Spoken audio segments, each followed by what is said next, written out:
ہستی سب سے زیادہ آپ کا قرب رکھنے والی آپ کی زوجہ مبارکہ یہ بات بیان کر رہی ہے، تو آپ اندازہ لگائیے کس درجے میرے آقا کی ذات عظیم تھی کہ آپ کی زوجہ کی نظر میں بھی آپ کتنے عظمت والے اور کتنے بزرگی والے تھے۔ اس کے بعد کچھ دن تک وحی کا سلسلہ موقوف رہا۔ نبی پاک علیہ الصلوۃ والسلام بڑے بے چین رہتے تھے۔ ایک مرتبہ آپ تشریف لے جا رہے تھے، راستے میں جو ہے یا محمد کی آواز آئی، آپ نے آسمان کی طرف سر اٹھا کر دیکھا تو حضرت جبرائیل کرسی پر بیٹھے ہوئے آسمان پر نظر آئے۔ کہنے لگے کہ آپ اللہ کے نبی برت، وہی موقوف ہونے پر آپ فکر نہ کریں۔ پھر کچھ دنوں بعد جب آپ استراحت فرما رہے تھے، آپ کو سورہ مدثر بعض علماء کہتے ہیں سورہ مزمل کی آیات نازل ہوئی، یا ایھا المدثر قم فانذر وثیابک فطہر، یا ایھا المزمل قم اللیل الا قلیلا۔ یہ سارے یہاں سے جو قرآن کی جو ہے نزول کا سلسلہ تیز تر ہوتا چلا گیا۔ اللہ رب العزت نے آپ کو یہ حکم دیا کہ آپ مخفی طور پر جو ہے لوگوں کو تبلیغ فرمائیں۔ ابھی عام تبلیغ اجازت دی تھی، جو تبلیغ کے تین دور ہے۔ پہلا دور تو یہ ہے کہ 3 سال تک رسول کریم صلی اللہ علیہ وسلم نے مخفی طور پر جو ہے تبلیغ فرمائی۔ اس میں سب سے پہلے تو اپنی نبوت کا اپنے اظہار اپنی مقدس زوجہ مومنوں کی ماں بیوی خدیجہ کبریٰ رضی اللہ تعالیٰ کے سامنے کیا، تو فوری جو ہے بیوی خدیجہ جو ہے آپ کی نبوت پر ایمان لیا۔ اور مردوں میں حضرت ابوبکر صدیق رضی اللہ عنہ سب سے پہلے مسلمان، بچوں میں سیدنا علی مرتضیٰ کرم اللہ، اور غلاموں میں حضرت بلال حبشی رضی اللہ عنہ، اور موالیوں میں حضرت زید بن حارثہ رضی اللہ عنہ۔ یہ سارے جو ابتدا میں اسلام لے آئے ان کو سابقین اولین کہتے ہیں، یعنی سبقت لے جانے والے اسلام لانے میں۔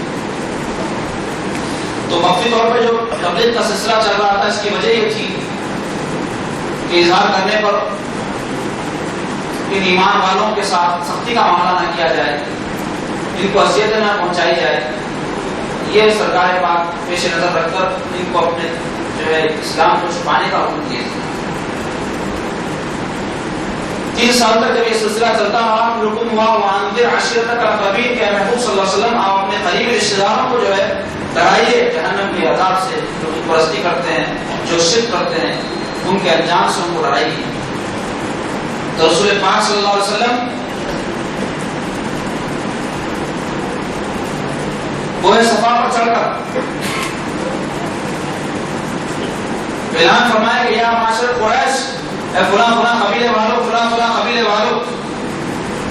تو سارے جو حضور کی جو ہے اس کی اشارت کو سن کر جمع ہو گئے۔ تو رسول پاک صلی اللہ علیہ وسلم ارشاد فرمایا کہ اگر میں تم سے کہوں کہ اس کوہ صفا کے صفا پہاڑ کے پیچھے سے ایک لشکر تم پر حملہ کرنے والا ہے تو کیا تم میری بات کو قبول کرو گے؟ تو سارے ایک آواز ہو کر، جس میں آپ کا چچا ابو لہب بھی شامل تھا، کہنے لگے کہ ہاں ہاں آپ ہمیشہ سچ بولتے ہیں، آپ صادق ہیں، آپ امین ہیں، ہم آپ کی بات کو قبول کر لیں۔ تو آپ نے فرمایا کہ سنو، اللہ رب العزت نے مجھ کو جو ہے اپنا نبی اور رسول بنایا ہے، اور میں تمہارے پاس یہ پیغام لے کر آیا ہوں کہ تم ایک اللہ کی عبادت کرو اور بت پرستی چھوڑ دو۔ تو سارے اس پر جو ہے غصہ ہوئے اور کہنے لگے کہ آپ جو ہے اس کو اس لیے یہاں پہ جمع کیے۔ ابو لہب آگے بڑھ کر نعوذ باللہ سرکار کی شان میں گستاخیاں کرنے لگا، ہاتھ اٹھا کر سرکار کو بدوائیں دینے لگا۔ تو اس پر جو ہے سورہ لہب نازل ہوا، جس میں اللہ رب العزت ابو لہب پر جو ہے بدوا فرمایا، لعنت فرمایا۔ تو آپ کے اپنے اہل خاندان اور قبیلے والوں کو دعوت دین دینے پر اس طرح کا جو ان کی طرف سے معاملہ ہوا، اور وہ سارے جو ہے حضور علیہ الصلوۃ والسلام کے خلاف سفارہ ہو گئے، آپ کے ساتھ ظلم و زیادتی کا سلسلہ شروع ہو گیا، بے ادبی اور گستاخیوں کا سلسلہ شروع ہو گیا۔ پھر اللہ تعالیٰ کا حکم ہوا فاصدع بما تؤمر وأعرض عن المشرکین، کہ آپ کو جس بات کی دعوت دینے کا حکم دیا گیا اس کو عام کر دیجیے اور مشرکوں سے اعراض کیجیے، منہ پھیر لیجیے ان سے، جو کرتے ہیں کر لیتے، کیا اپنا کام کیے جائے۔ تو اس حکم کے تحت رسول پاک صلی اللہ علیہ وسلم اپنی دعوت کو عام فرما دی۔ تو اب کیا تھا، کفاروں پر تو ایک بہت بڑا پہاڑ ٹوٹ پڑا، سارے اجزا ہو کر رسول پاک صلی اللہ علیہ وسلم کے ساتھ ظلم اور زیادتی انتہا کر دیے تھے. حضور صلی اللہ علیہ وسلم کو ستایا جانے لگا، آپ کے راستے میں کانٹے بچھائے جاتے تھے، آپ پر کوڑا کرکٹ ڈالا جاتا تھا، آوارہ قسم کے اوباش قسم کے جو ہے لڑکوں کو آپ صلی اللہ علیہ وسلم کے پیچھے لگا دیا جاتا تھا، جو آپ کو گالیاں نعوذ باللہ دیتے تھے اور آپ کو برا بھلا کہتے تھے. لیکن حضور صلی اللہ علیہ وسلم برابر دعوت کا کام انجام دیتے ہیں، تبلیغ کا کام انجام دیتے ہیں. اور ظلم کی انتہا یہ ہو گئی کہ ایک مرتبہ آپ کعبۃ اللہ شریف میں اللہ کی عبادت میں سر بسجود ہیں. ابو جہل نے کہا کہ کون ہے تم میں ایسا جیالا جو جائے اور فلاں مقام پر جو اونٹوں کے بچے جننے کے بعد کی نجاست ہوتی ہے وہ لا کر محمد عربی کی گردن پر رکھتے ہیں. تو عقبہ ابن معیط نام کا ایک کافر تھا جو بڑا سخت تھا اور بڑا جو ہے رزیل تھا، وہ اٹھا اور اپنے لیے اس بات کو باعث فخر سمجھتے ہوئے وہ نجاست لا کر میرے آقا علیہ الصلوۃ والسلام سجدے کی حالت میں آپ کی جو ہے دونوں شانوں کے بیچ میں رکھ دیا. تو اس کے وزن کی وجہ سے آقا علیہ الصلوۃ والسلام سجدے سے اپنا سر نہیں اٹھا سکتے. اس بات کی جب اطلاع عام ہوئی تو بی بی فاطمہ الزہرا رضی اللہ تعالیٰ عنہا جو بھی بچی تھی وہ دوڑتی ہوئی آئی اور اس نجاست کو سرکار پاک صلی اللہ علیہ وسلم کے جسم اطہر سے علیحدہ کیا اور کافروں کو برا بھلا کہتے ہیں. اسی طرح یہی کافر عقبہ بن معیط کیا کیا کہ سرکار پاک صلی اللہ علیہ وسلم کی گردن مبارک میں ایک چادر ڈال کر اس زور سے جو ہے نماز کی حالت میں کسا کہ حضور صلی اللہ علیہ وسلم کے چشمہ مبارک باہر نہیں کروا گیا. کفار سرکار کو ساحر، شاعر، مجنون اور طرح طرح کے جو ہے القابات سے نوازتے تھے. اللہ رب العزت مکی صورتوں میں مختلف مقامات پر ان کی اس بے ادبی اور گستاخیوں کا جو ہے جواب دے رہے تھے، ان کے اس کلمات کا رد فرما رہے ہیں اور اپنے نبی کی عظمت و شان کو جگہ جگہ قرآن مجید میں بیان فرما رہے ہیں اور سرکار پاک صلی اللہ علیہ وسلم کی حکمت اور ڈھارس بنا رہے ہیں. تو اب یہ کفار کا معاملہ شدت اختیار کرتا گیا اور ادھر رسول پاک صلی اللہ علیہ وسلم کی تبلیغ کا سلسلہ جاری رہا. تو ابتدا میں جو لوگ مسلمان ہوئے ان کی تفصیل کو میں نے بیان کیا. حضرت ابوبکر صدیق رضی اللہ عنہ جب اسلام لے آئے تو آپ کی تبلیغ فرمانے سے حضرت عثمان بن عفان، حضرت عبد الرحمن بن عوف، حضرت سعد بن وقاص رضی اللہ عنہ اور حضرت شعیب الرومی، یہ سارے جو ہے دائرہ اسلام میں داخل ہوئے. اور ابتدائی اسلام میں جو لوگ بھی اسلام میں داخل ہوئے سارے غریب، کسی کے ملازم، کسی کے خادم یا کسی کے غلام تھے. حضرت بلال حبشی امیہ بن خلف کے غلام تھے. اور اس کی وجہ انہوں نے بیان کی کہ آدمی جو غریب ہوتا ہے اس میں حق کو قبول کرنے کی زیادہ صلاحیت ہوتی ہے، اس لیے کہ دولت، عزت، شہرت، منصب انسان کو حق قبول کرنے کے لیے مانا جاتا ہے. وہ سوچتا ہے کہ جب میں حق کو قبول کر لوں گا، محمد علیہ صلی اللہ علیہ وسلم کو اللہ کا نبی مانوں گا، تو پھر مجھے ان کی فرمانبرداری کرنی پڑے گی، ان کی اطاعت کرنی پڑے گی. میں تو عزت والا ہوں، میں تو دولت والا ہوں، میں تو جو چاہتا ہوں کرتا ہوں، تو پھر میں ان کی کیوں سنوں؟ اس کی وجہ سے دولت مند جو سردار تھے یا جو دولت مند لوگ تھے وہ حضور صلی اللہ علیہ وسلم کی دعوت کو قبول نہیں کی. ابتدائی اسلام میں تو سارے غریب قسم کے لوگ تھے، نہ صرف مرد بلکہ عورتوں میں بی بی سمیہ جو حضرت عمار بن یاسر رضی اللہ عنہ کی والدہ ہیں، بی بی لبینہ، ام فضل جو حضرت عباس کی زوجہ ہیں، اور حضرت عمر کی بہن فاطمہ بنت خطاب رضی اللہ عنہم اجمعین، یہ سارے اسلام قبول کیے.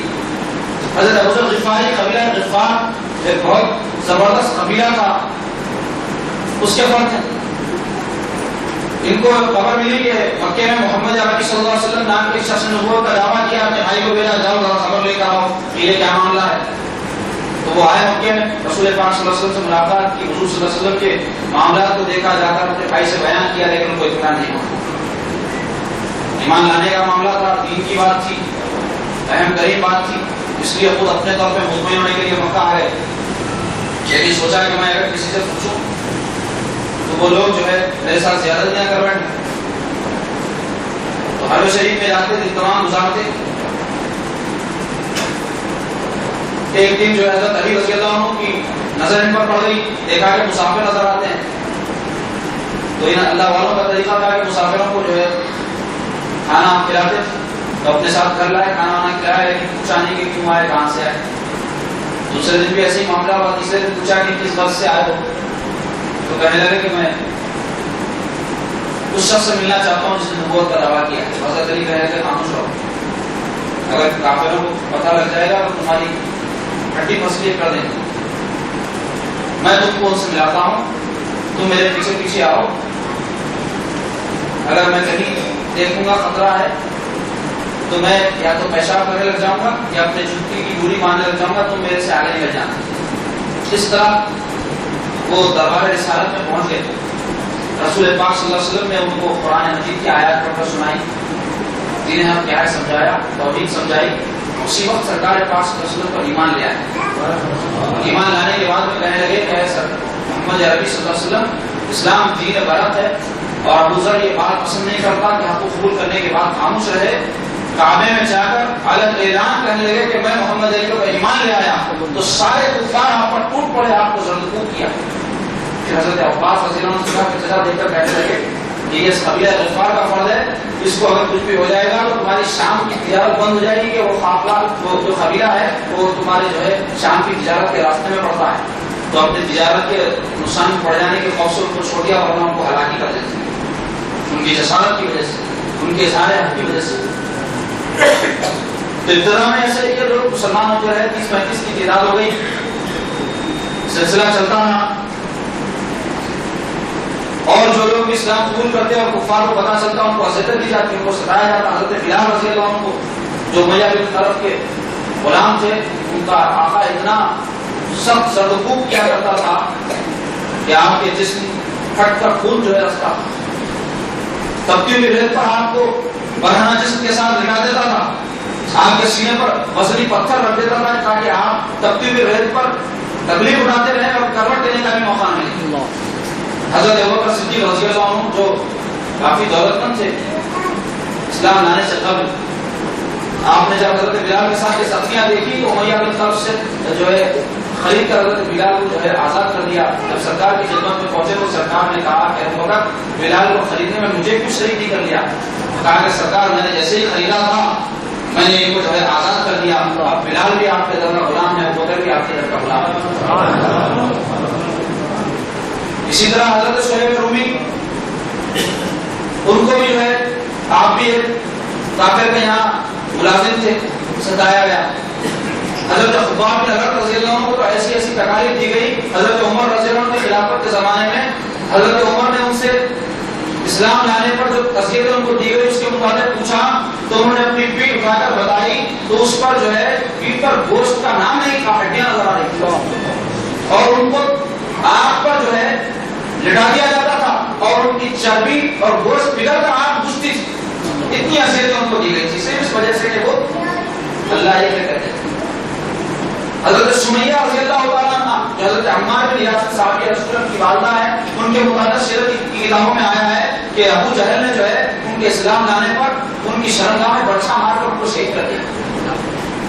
حضرت زبینہ رضی اللہ تعالیٰ عنہ یہ بھی باندھی تھی حضرت عمر کی گھر کی، ان کو بھی جو ہے اسلام لانے پر طرح طرح کی اذیتیں دی گئی، لیکن ان لوگوں کا استقلال اور استقامت کا یہ عالم تھا کہ یہ ساری اذیتیں برداشت کرتے، لیکن احد احد کے نعرے لگائے جاتے تھے اور کہے جاتے تھے زمانے